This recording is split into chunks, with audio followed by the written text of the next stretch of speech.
राधे राधे मित्रों आज मैं श्री करमैती जी जो प्रभु के अनन्य भक्त हैं उनकी कथा को सुनाऊंगा। प्रस्तुत कथा जो है मित्रों वो श्री भक्तमाल से लिया गया है जो श्री नाभादास जी द्वारा कृत है। मेरी कोशिश रहेगी कि मैं यथारूप जो इसमें वर्णित है उसी रूप में आप लोगों के समक्ष रखूं।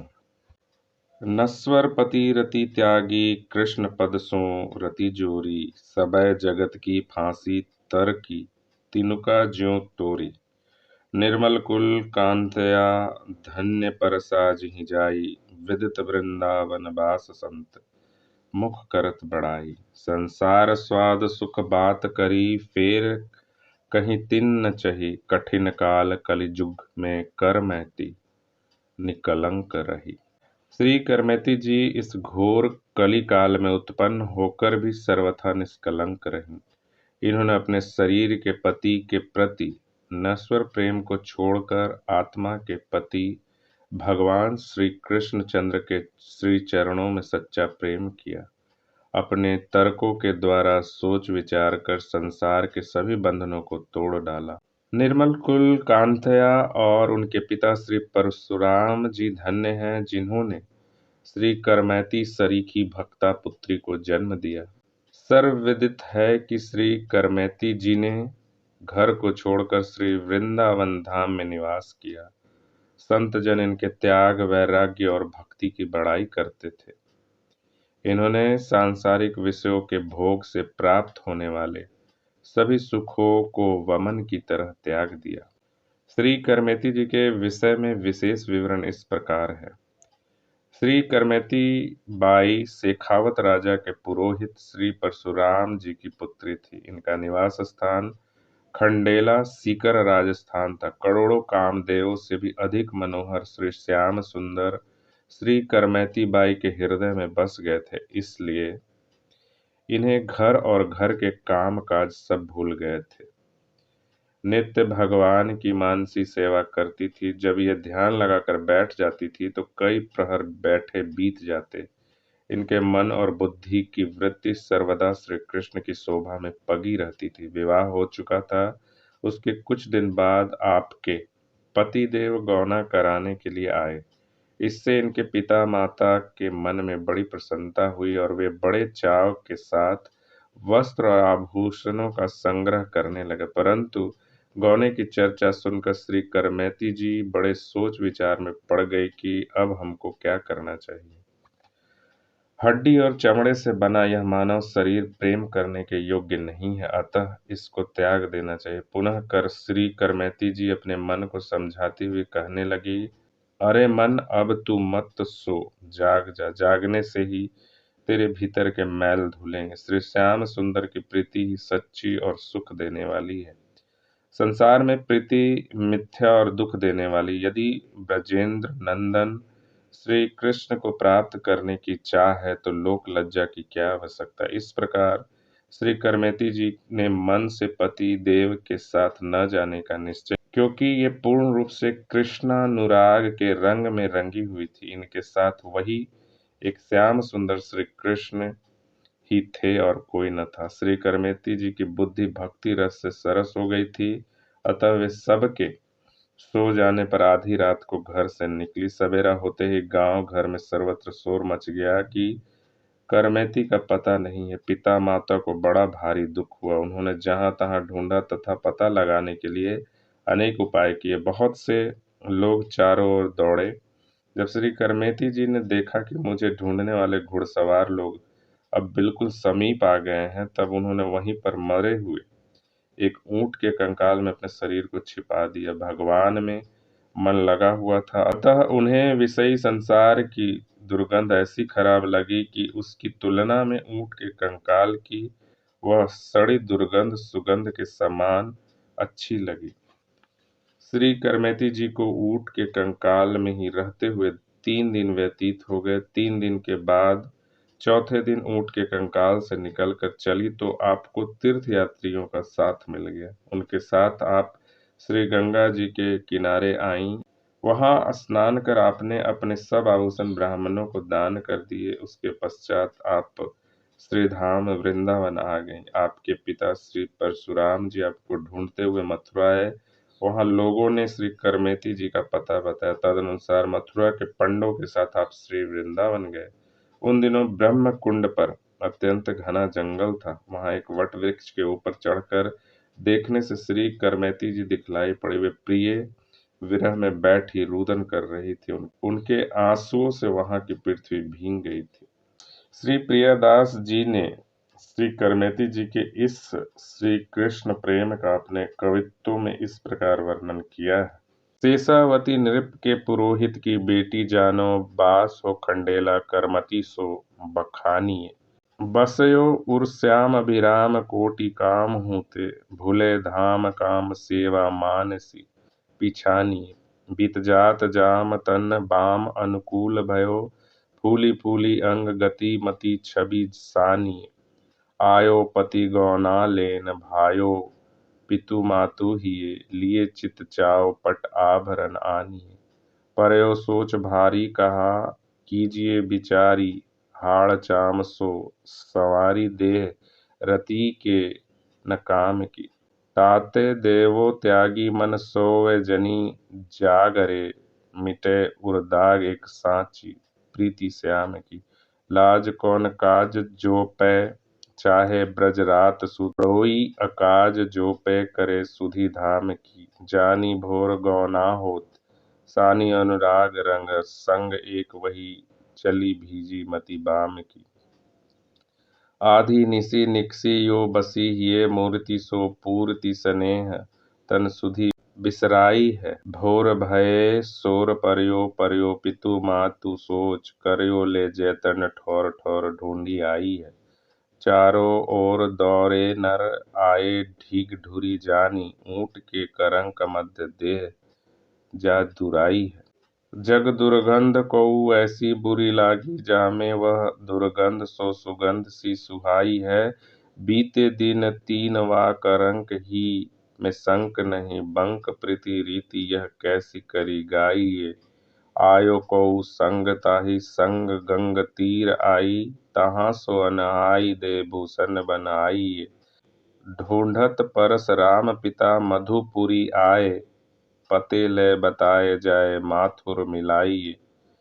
सघन विपिन ब्रह्म कुंड पर बर एक चढ़ी, करी देखी भूमि असुआ भिजाई। श्री करमेती जी के पिता वटवृक्ष से नीचे उतर कर आए। उन्होंने अपनी पुत्री की वेशभूषा और श्री कृष्ण प्रेम को देखा और उसके चरणों में लिपट गए।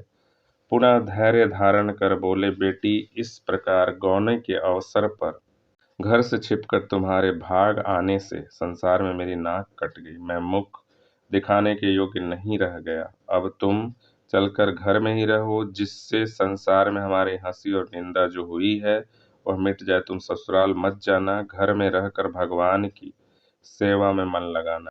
यहाँ इस घोर वन में कोई बाघ सिंह तुम्हारे शरीर को नष्ट कर देगा। मुझे इस बात का बड़ा डर लग रहा है। अतः अपने घर चलो और मृत प्राय मुझे तथा अपनी माता को जीवन दान दो। यह सुनकर श्री करमेती बाई ने कहा, पिताजी, आपने सत्य कहा। बिना भगवत भक्ति के शरीर मृतक ही समझिए। यदि आप जीवन चाहते हैं तो भगवान में भक्ति और उनकी कीर्ति का गान कीजिए। श्री करमेती जी पुनः पिताजी से बोली कि आपने जो यह कहा कि मेरी नाक कट गई, नाक कटे तो तब जब हो, जब है ही नहीं तो कटेगी क्या।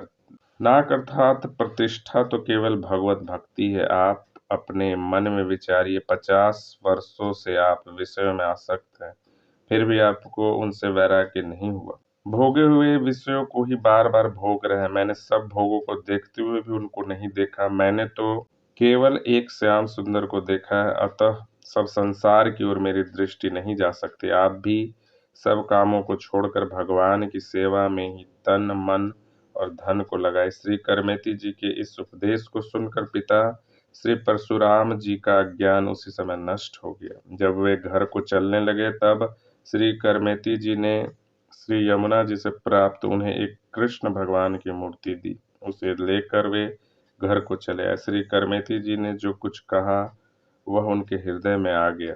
श्री परशुराम जी रात को घर में आए। बड़े चाव के साथ उन्होंने घर में भगवत सेवा को पधराया और मन लगाकर सेवा करने लगे। अब उन्हें भगवत कैन कर ही अच्छा लगता था। कहीं आना जाना या लोगों से मिलना जुलना अच्छा नहीं लगता था। कुछ दिनों के बाद राजा को अपने पुरोहित श्री परशुराम जी की याद आई। तब उसने लोगों से पूछा, पंडित जी कहाँ हैं? यह सुनकर किसी ने राजा को बताया अब वो अपने घर में ही भगवत सेवा और सत्संग में मग्न रहते हैं। ऐसा सुनकर राजा को श्री परशुराम जी के प्रति अत्यंत अनुराग हुआ। तब उसने एक सेवक को भेजकर उनका समाचार मंगवाया। श्री परशुराम जी ने राज सेवक से कहा, तुम जाकर राजा से कह दो कि हे राजन, मैं आपका पुरोहित यहाँ अपने घर पर रहता हुआ ही आपको आशीर्वाद देता हूँ। भगवत चरणों में तुम्हारा प्रेम बढ़े, सानंद सकुशल रहो, परंतु अब दरबार में नहीं आ सकता। यह सुनकर राजा के मन में श्री परशुराम जी के प्रति बड़ा प्रेम हुआ और उनके दर्शनों की इच्छा हुई। तब राजा आया। राजा ने श्री परशुराम जी का अद्भुत प्रेम देखा और उनकी सेवा की रीति देखी। राजा ने श्री करमेती बाई जी का समाचार पूछा। तब परशुराम जी ने रोते रोते सब बात कही कि वे तो भगवान श्याम सुंदर श्री कृष्ण के प्रेम रंग में रंग गई है। राजा के नेत्रों से आंसू गिरने लगे। उसने कहा, मुझे श्री वृंदावन जाकर दर्शन करने की आज्ञा दीजिए। श्री परशुराम जी ने मना किया। तब राजा ने पुनः कहा, मुझे जाने दीजिए, मैं जाकर समझा बुझाकर यहाँ ले आऊंगा तो मेरा बड़ा सौभाग्य होगा, अन्यथा दर्शन कराऊंगा। मेरे मन में दर्शन की बड़ी भारी इच्छा हो रही है। ऐसा कहकर राजा श्री वृंदावन को आया और उसने यहाँ आकर देखा कि श्री करमेती जी यमुना के तट पर खड़ी हैं। उनके नेत्रों से आंसुओं की धारा बह रही है। उनका रूप कुछ और ही प्रकार का हो गया है। प्रेम के उमंग में डूब रही हैं। अब राजा कहे तो क्या कहे। राजा ने प्रार्थना की कि कुछ सेवा करने की आज्ञा दो। श्री करमेती जी ने कहा, तुम्हारी किसी भी प्रकार की सेवा की आवश्यकता नहीं है। इनके बार बार बहुत मना करने पर भी राजा ने अपनी इच्छा से ब्रह्म कुंड के निकट ही एक कुटी बनवा दी और उसके बाद अपने देश को लौट आए। श्री करमेती जी के दिव्य भगवत प्रेम एवं उपदेश को स्मरण करके राजा भी प्रेम रंग में रंग गया और भगवत भजन करने लगा। श्री प्रियादास जी ने श्री करमेती जी के इस दिव्य कृष्ण प्रेम का अपने कवित्वों में इस प्रकार वर्णन किया है। उतरी के आए रोए पाए लपटाए गयो, कटी मेरी नाक जग मुख न दिखाइए। चलो गृह बास करो लोक उपहास मिटे, सासु घर जाओ मत सेवा चित लाइए। कोऊ सिंह व्याघ्र अजू बपू को विनाश करे, त्रास मेरे होत फिरी मृतक जीवाइए। बोली कहीं साच बिन भक्ति तन ऐसो जानो, जो पे जियो चाहो करो प्रीति जस गाइए। कही तुम कटी नाक कटे जो पै हो कहूँ, नाक एक भक्ति नाक लोक में न पाइए। बरस 50 लगी विषय ही में बास कियो, तऊ न उदास भय चबे को चबाइए। देखे सब भोग में न देखे, एक देखे श्याम ताते, तजी काम तन सेवा में लगाई। रात ते ज्यों प्रात होत, ऐसे तम जात भयो दयो लय, स्वरूप प्रभु गयो हिये आइए। आए निसी घर हरि सेवा पधराए, चाय मन को लगाए वही टहल सुहाई है। कहूँ जात आवत न भावत मिलाप कहूँ, आप नृप पूछे द्विज कहाँ सुधि आई है। बोल्यो को जन धाम श्याम संग पागे सुनी, अति अनुरागे बेगी खबर मगाई है। कहो तुम जाए इस इहाई असी करो, कही भूप आयो हिये चाह उपजाई है। देखी नृप प्रीति रीति पूछी सब बात कही, नैन अश्रुपात वह रंगी श्याम रंग में। बरजतायो भूप जाय के लिवाए ल्याहूं, पाऊ जो पे भाग में बढ़ी चाह अंग में। कालिंदी के तीर ठाड़ी नीर दृग, भूप लखी रूप कछु और कहा, कहे वे उमंग में। कियो मने लाख बेर ऐपे अभिलाष, राजा कीनी कुटी आई देश भीजे सो प्रसंग में। श्री करमेती जी पर प्रभु कृपा। श्री करमेती जी की भगवान श्री कृष्ण में अनन्य निष्ठा थी। एक बार वे भजन ध्यान में इस प्रकार मग्न रहीं कि उन्होंने 18 दिन तक कुछ भी नहीं खाया पिया। उनके शरीर को अत्यंत शिथिल देखकर स्वयं श्याम सुंदर एक संत का रूप धारण करके आए और बोले, बाई लो यह प्रसाद पा लो। इन्होंने हाथ जोड़कर कहा, महाराज कृपा करके ऐसा दिव्य प्रसाद दीजिए जिससे फिर कभी भूख प्यास भगवत स्मरण में बाधा न हो। संत रूपी धारी भगवान ने कहा, ऐसा ही होगा, प्रसाद पाकर देखो।